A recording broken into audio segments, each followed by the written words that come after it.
Hello friends, welcome to my channel tuition वाला। आज हम डिस्कस करेंगे क्लास 12 राजनीतिक विज्ञान पॉलिटिकल साइंस की फर्स्ट बुक का अध्याय 4 चैप्टर 4 अंतर्राष्ट्रीय संगठन। अंतर्राष्ट्रीय संगठन के नोट्स को हम डिस्कस करेंगे। इम्पोर्टेंट नोट्स है ये। इसमें जो भी है इम्पोर्टेंट और बिल्कुल शॉर्ट टॉपिक है जिन्हें कि आप याद कर सकते हैं और ये आसानी से याद भी हो जाएंगे। अंतर्राष्ट्रीय संगठन अपने उद्देश्य में व्यापक होते हैं, जो अंतर्राष्ट्रीय स्तर पर विवादों के समाधान तथा शांति व सुरक्षा स्थापित करने में व विभिन्न देशों के मध्य सौहार्दपूर्ण वातावरण का निर्माण करने में महत्वपूर्ण भूमिका निभाते हैं। अंतर्राष्ट्रीय संगठनों की आवश्यकता, मतलब कि अंतर्राष्ट्रीय संगठन की आवश्यकता क्या है, वो क्यों जरूरी है। तो अंतर्राष्ट्रीय विवादों का शांतिपूर्ण समाधान करने के लिए युद्ध की रोकथाम में सहायक होते हैं। अंतर्राष्ट्रीय संगठन विश्व के आर्थिक विकास में सहायक होते हैं और प्राकृतिक आपदा महामारी से निपटने के लिए अंतर्राष्ट्रीय सहयोग को बढ़ावा देने के लिए। संयुक्त राष्ट्र संघ का विकास तो प्रथम विश्व युद्ध के बाद युद्ध रोकने के लिए बनी संस्था राष्ट्र संघ लीग ऑफ नेशन के असफल होने के कारण एवं 1939 से 1945 तक चले द्वितीय विश्व युद्ध 1939 से लेकर 1945 तक द्वितीय विश्व युद्ध चला था। तो उसके पश्चात अंतर्राष्ट्रीय शांति और सुरक्षा स्थापित करने के लिए एक अंतर्राष्ट्रीय संगठन की आवश्यकता महसूस की गई। उन्हें महसूस हुई कि एक अंतर्राष्ट्रीय संगठन की आवश्यकता महसूस हुई। अतः 24 अक्टूबर 1945 को संयुक्त राष्ट्र संघ की स्थापना की गई। स्थापना के समय संयुक्त राष्ट्र संघ में केवल 51 सदस्य थे और भारत भी इसके संस्थापक सदस्यों में शामिल था। मई 2013 तक इसके सदस्यों की संख्या 193 हो गई है। 193वां देश दक्षिण सूडान है।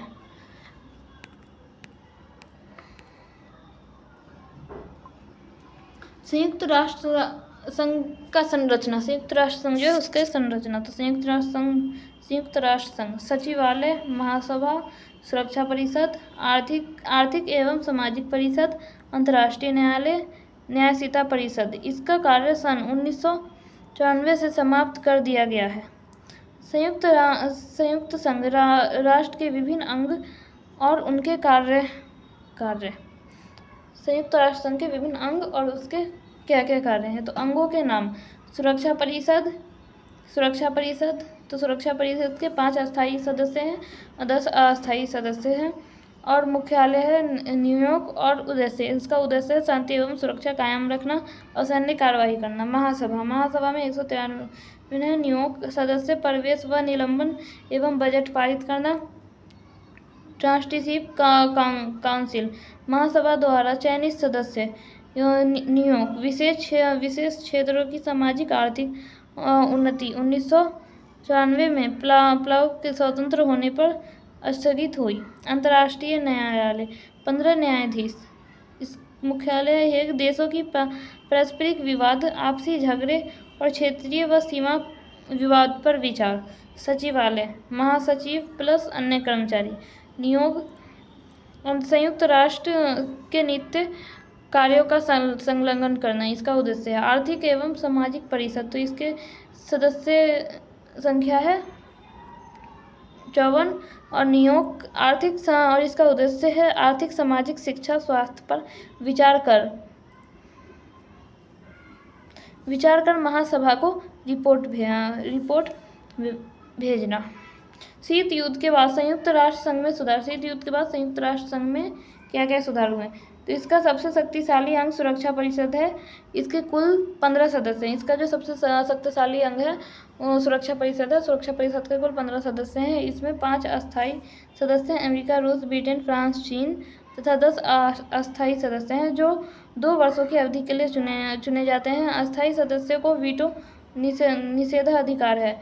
अस्थायी सदस्य को वीटो पावर की शक्ति है प्राप्त। शीत युद्ध के बाद से ही संयुक्त राष्ट्र में इसके ढांचे एवं कार्य करने की प्रक्रिया दोनों में सुधार की मांग जोर पकड़ने लगी। सुरक्षा परिषद में अस्थायी व अस्थायी सदस्यों की संख्या बढ़ाने पर बल दिया गया। इसके अतिरिक्त गरीबी, भुखमरी, बीमारी, आतंकवाद, पर्यावरण मसले एवं मानवाधिकार मुद्दों पर संयुक्त राष्ट्र की भूमिका को और अधिक सक्रिय बनाने पर बल दिया गया।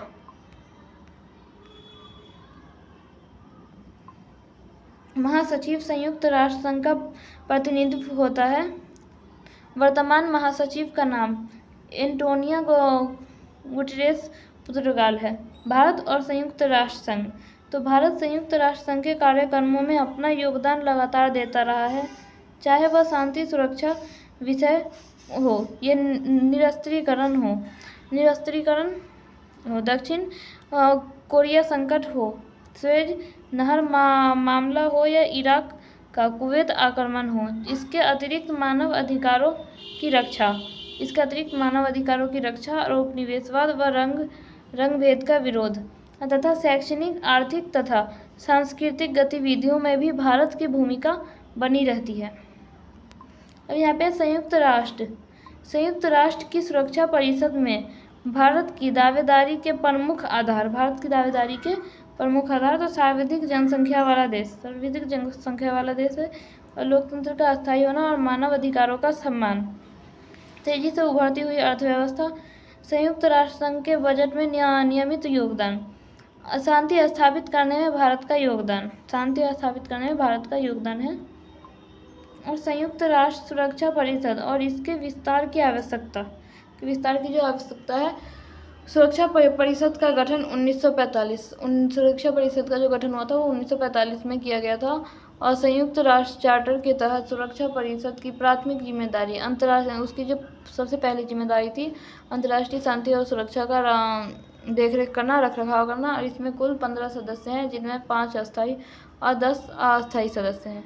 भारत ने जनवरी 2021 से सुरक्षा परिषद के अस्थायी सदस्य के रूप में 8वीं बार अपना कार्यकाल पूरा किया है। मौजूदा अस्थायी सदस्यों में प्रत्येक के पास सुरक्षा परिषद के निर्णय पर वीटो का अधिकार है। अस्थायी सदस्य जो हैं तो उनके पास प्रत्येक अस्थायी सदस्य के पास वीटो पावर का अधिकार है, जो कि वो सुरक्षा परिषद के किसी भी मामले को अपना हस्तक्षेप कर सकते हैं वीटो पावर के अधिकार से। सुरक्षा परिषद का एकमात्र सुधार 1965 में हुआ। तब इसमें अस्थायी सदस्यों की संख्या 6 से बढ़कर अस्थायी सदस्यों की संख्या पहले 6 थी तो 6 से बढ़कर 10 हो गई। सुरक्षा परिषद के सुधार की आवश्यकता 1992 में संयुक्त राष्ट्र संघ की आम सभा में एक प्रस्ताव स्वीकृत हुआ। यह प्रस्ताव सुरक्षा परिषद के विस्तार और सुधार की आवश्यकताओं को भी दर्शाता है। इसके अनुसार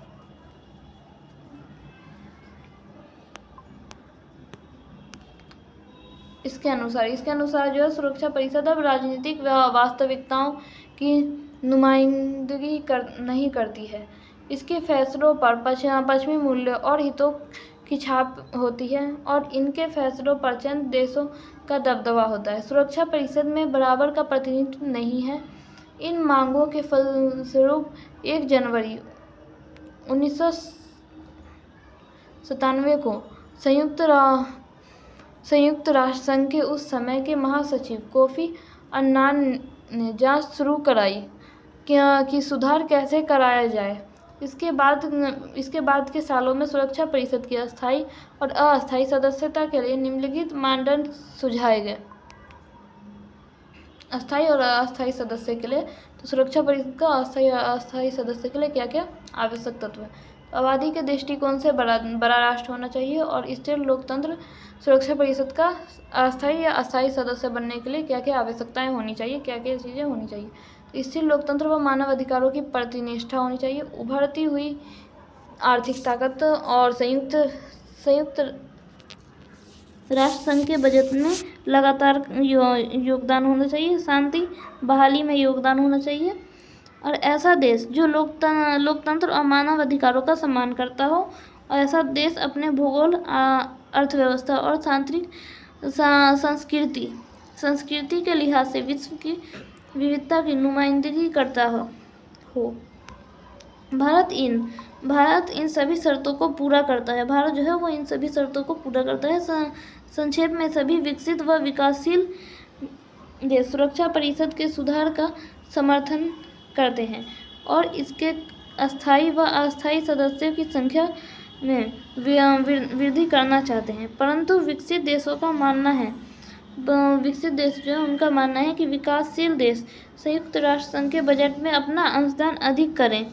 और विकसित देश जो है तो उनकी मांग है कि विकासशील जो देश है वो संयुक्त राष्ट्र संघ के बजट में अपना अंशदान अधिक करें और नए अस्थायी सदस्यों को वीटो का अधिकार देने पर उनकी सहमति नहीं है। मतलब कि नए सदस्य जो हैं उनको वीटो का अधिकार नया नहीं मिलना चाहिए, जबकि विकासशील देश अस्थायी सदस्यता के साथ वीटो अधिकार की भी मांग करते हैं। अस्थायी सदस्यता के साथ वीटो अधिकार की भी मांग करते हैं। 1 जनवरी 2021 से 31 दिसंबर 2022 तक भारत ने 8वीं बार सुरक्षा परिषद के अस्थायी सदस्य के रूप में अपना कार्यभार पूरा किया। संयुक्त राष्ट्र संघ के उद्देश्य एवं सिद्धांत। तो अंतर्राष्ट्रीय शांति व सुरक्षा को बनाए रखना, राष्ट्रों के बीच मैत्री संबंधों को बनाए रखना संयुक्त राष्ट्र संघ के उद्देश्य सिद्धांत है। आपसी सहयोग द्वारा आर्थिक, सामाजिक और सांस्कृतिक तथा मानवीय ढंग से अंतर्राष्ट्रीय समस्याओं को हल करना, अंतर्राष्ट्रीय संधियों एवं अंतर्राष्ट्रीय कानूनों को सम्मानपूर्वक लागू करवाना, राष्ट्रों के प्रादेशिक अखंडता और राजनीतिक स्वतंत्रता का आदर करना।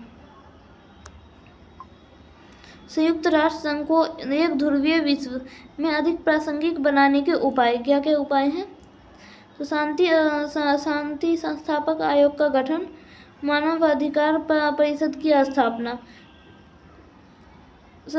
सशस्त्रावित विकास लक्ष्य को प्राप्त करने पर सहमति, एक लोकतंत्र कोष का गठन, आतंकवाद के सभी रूपों की भर्त्सना। यहाँ पे जो संयुक्त राष्ट्र संघ की कौन कौन सी एजेंसियाँ हैं? तो अंतर्राष्ट्रीय मुद्रा कोष IMF। अंतर्राष्ट्रीय मुद्रा कोष एक ऐसा अंतर्राष्ट्रीय संगठन है जो उन वित्तीय संस्थानों व विनियमों को बनाता है जो वैश्विक स्तर पर कार्य करते हैं। इसमें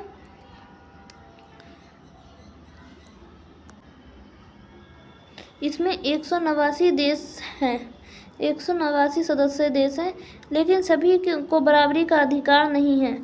G7 के सदस्य देश USA, Japan, France, UK, Italy और कनाडा के पास 41 मतलब 41.29% वोट है। चीन, भारत, रूस, ब्राज़ील और सऊदी अरब भी इसके प्रमुख सदस्यों में से है। विश्व बैंक, इसकी दूसरी जो एजेंसी है वो है विश्व बैंक। तो विश्व बैंक की स्थापना द्वितीय विश्व युद्ध के दौरान 1944 में हुई थी। इसकी गतिविधियाँ विकासशील देशों पर केंद्रीकृत है। यह प्रदूषण में कमी के रूप से मानव विकास, शिक्षा, स्वास्थ्य, कृषि और सिंचाई, सरकारी सेवाओं, पर्यावरण संरक्षण जैसे ग्रामीण विकास के लिए काम करता है। इंफ्रास्ट्रक्चर, सड़क, शहरी उत्थान, बिजली और शासन, भ्रष्टाचार विरोधी कानूनी संस्थाओं का विकास। यह सदस्य देशों को ऋण और अनुदान प्रदान करता है।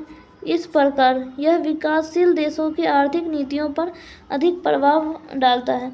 विश्व व्यापार संगठन, विश्व व्यापार संगठन जो है वो है, विश्व व्यापार संगठन एक अंतर्राष्ट्रीय संगठन है जो वैश्विक व्यापार के लिए नियम निर्धारित करता है। इस संगठन की स्थापना ट्रेड एंड टैरिफ पर जनरल एग्रीमेंट के उत्तराधिकारी के रूप में की गई थी।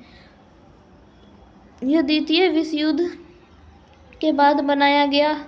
इसमें 164 सदस्य हैं। सभी निर्णय मंत्री स्तरीय सम्मेलन द्वारा लिए जाते हैं, लेकिन संयुक्त राज्य अमेरिका, यूरोपीय संघ और जापान जैसी प्रमुख आर्थिक शक्तियों ने अपने हितों को आगे और विश्व व्यापार के नियमों को बनाने के लिए इसका उपयोग करने में कामयाबी हासिल की है। इसकी एजेंसी जो चौथी एजेंसी अंतर्राष्ट्रीय श्रम संगठन ILO। अंतर्राष्ट्रीय श्रम संगठन ILO संयुक्त राष्ट्र संघ का एक निकाय है जिसकी स्थापना स्विट्जरलैंड के जिनेवा में अक्टूबर 1919 में की गई थी। इसका उद्देश्य सामाजिक न्याय की कुशल स्थितियों को प्रोन्नत करने तथा अंतर्राष्ट्रीय श्रम मानकों के माध्यम से वैश्विक स्तर पर श्रमिकों के लिए कार्य करना है। इसके अतिरिक्त महिलाओं तथा पुरुष श्रमिकों को उत्पाद कार्य में संलग्न करने के लिए प्रोत्साहन तथा कार्यस्थल पर उनके लिए सुरक्षा, समता तथा स्वाभिमान की स्थिति बनाना भी इसी संगठन के कार्य हैं। अब यहाँ पे अंतर्राष्ट्रीय आणविक ऊर्जा एजेंसी IAEA। तो अंतर्राष्ट्रीय आणविक ऊर्जा एजेंसी की स्थापना जो हुई थी 1957 में हुई थी और इसका मुख्यालय ऑस्ट्रिया के वियना में है। इस मुख्य कार्य अमेरिका राष्ट्रपति ड्यूट आइजनहोवर के प्रस्ताव शांति के लिए परमाणु को लागू करना है। यह परमाणु ऊर्जा के शांतिपूर्ण उपयोग को बढ़ावा देना है और सैन्य उद्देश्य के लिए इसके प्रयोग को रोकने के लिए कार्य करता है। और गैर सरकारी संगठन जो है वो है एमनेस्टी इंटरनेशनल। तो एमनेस्टी इंटरनेशनल क्या है? तो एमनेस्टी इंटरनेशनल एक ऐसी संस्था है जो पूरी दुनिया में मानव अधिकारों की रक्षा के लिए अभियान चलाता है। यह मानव अधिकारों की सार्वभौमिक घोषणा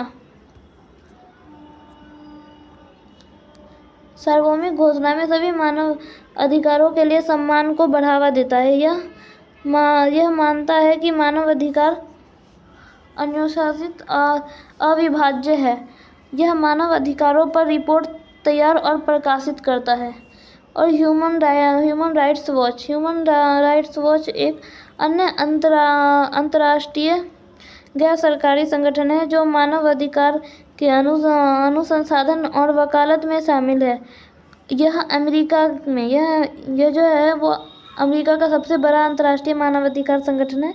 यह मानव अधिकारों के हनन की ओर वैश्विक मीडिया का ध्यान आकर्षित करता है। इसने बारूदी सुरंगों पर प्रतिबंध लगाने वाले अभियानों, बाल सैनिकों के लिए उपयोग को रोकने और अंतर्राष्ट्रीय न्यायालय की स्थापना जैसे कार्यों में मदद भी की है। अब यहाँ पे अंतर्राष्ट्रीय संगठनों का निर्यात और भविष्य। तो हालांकि जैसे कि संयुक्त राष्ट्र संघ में थोड़ी कमियां अवश्य है, लेकिन इसके बिना दुनिया और बदहाल होगी। संयुक्त राष्ट्र संघ जो है तो उसमें मतलब कि कमी तो है, लेकिन अगर वो नहीं रहेगा तो उसके बिना जो है वो दुनिया बदहाल हो जाएगी, उसकी बुरी हालत हो जाएगी। तो संयुक्त राष्ट्र संघ एवं उपरोक्त वर्णित सभी आर्थिक संस्थाओं और गैर सरकारी संगठनों ने पारस्परिक निर्भरता को बढ़ाया है, जिससे इन संस्थाओं का उत्तरदायित्व बढ़ता जा रहा है। बदलते वैश्विक परिवेश हमें संयुक्त राष्ट्र एवं इन अंतर्राष्ट्रीय संगठनों के समर्थन और उपयोग के तरीके तलाशने होंगे। समर्थन जो है तो वो समर्थन और उपयोग के तरीके तलाशने होंगे।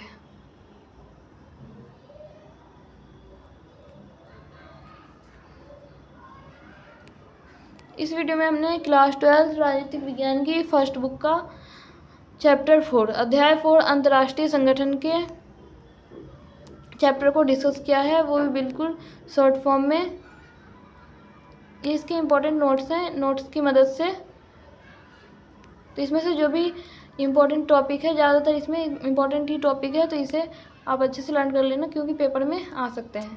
Thanks for watching, like share and subscribe for more videos.